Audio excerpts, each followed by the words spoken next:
Today we're going to be making Palak Gosht Lasagna. It's a little bit Italian, it's a little bit desi, and it's a whole lot of yummy. This video is in partnership with Mr. Holmes Bakehouse.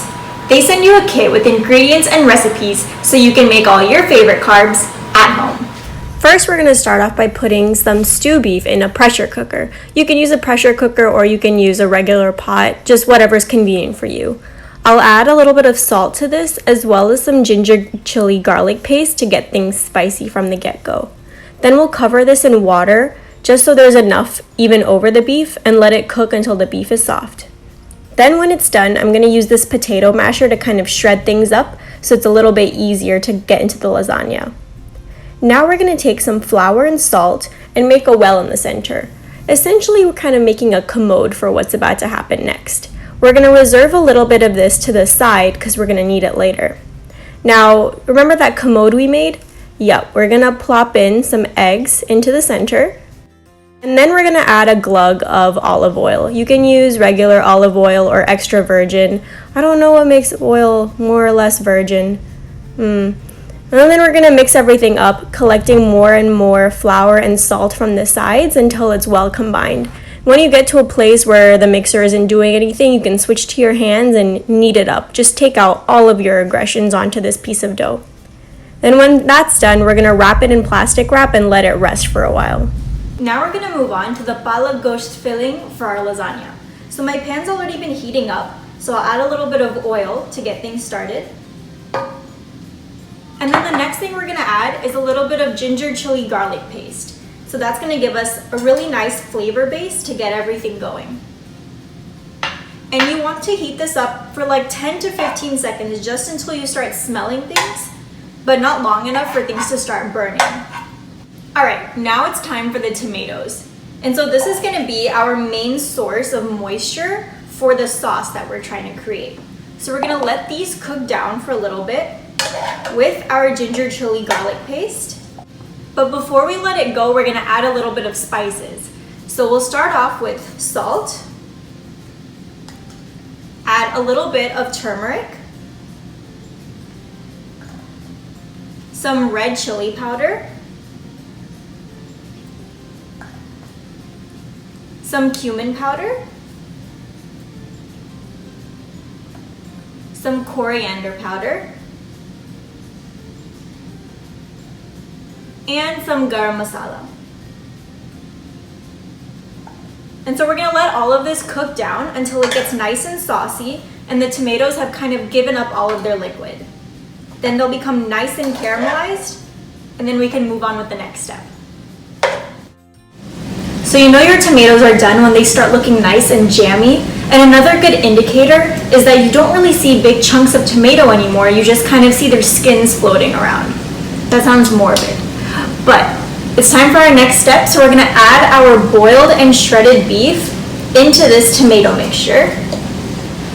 And we want to give them time to kind of cook together. It won't need too long because the beef is already cooked, but we want to give them enough time to consummate their marriage, if you know what I'm saying. Since we want to make sure our filling is going to be nice and saucy, I'm also going to add a can of tomato sauce for that extra liquid. When your beef doesn't look like dried mulch anymore, you're good to go to the next step. Now when the beef is at the end of its cooking process, we're going to add some fried onions. So you can fry these yourself, you can air fry them. We like to buy ours pre-fried, to each their own. Now it's time to add the palak to our Palak Gosht. So I have some spinach here and we've cut it roughly into some ribbons. So it looks kind of like confetti, like a spinach party. So the reason we cut it into such small pieces is because if you leave it whole, it can have kind of a tough time going down deep in your throat. So this is a little bit easier to swallow, which makes everyone happy. So I'll add this a little bit at a time, mix it together to let it wilt down before I add the next batch.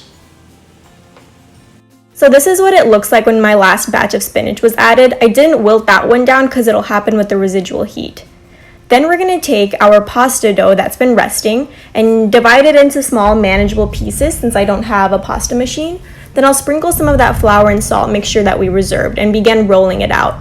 And you want to get it flat, like nice and flat, like flatter than a prepubescent teenager.